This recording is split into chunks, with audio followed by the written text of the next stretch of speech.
So I think one thing that makes Baghouse.com different from other providers is that we've been doing this for many years.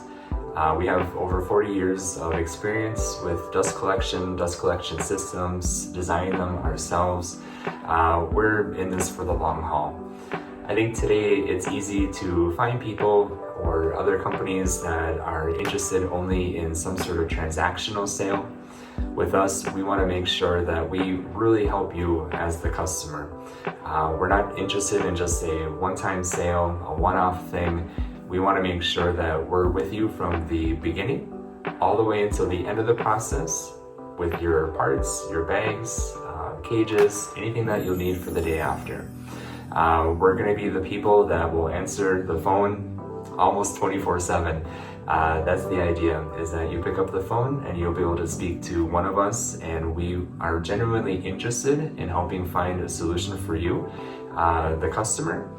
With the audits that we do, we are interested in understanding the problems that you're facing and be able to fix them.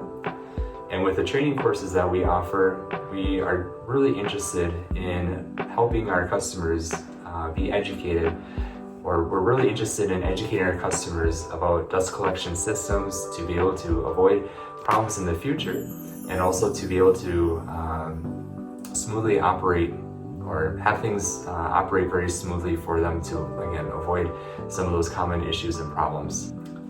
For example, one thing that comes to mind is that we have a particular customer who we've been able to develop over the years, and we have regular check-ins with them. Again, the idea is not to just sell them more parts and equipment and things, but we're generally interested to know, how did things work in the last couple of months? How are things working now? Is there anything that you would like to change? Do you need information on the filter fabrics? Things like that. We're interested in doing those types of follow-ups because we've seen that if we don't follow up, and not a lot of companies do that, that's when problems and issues start to arise. So one thing that makes us different is that we're generally interested in following up with our customers to make sure that what we had provided for them is working, and again, how we can even improve things to work more smoothly for them as well.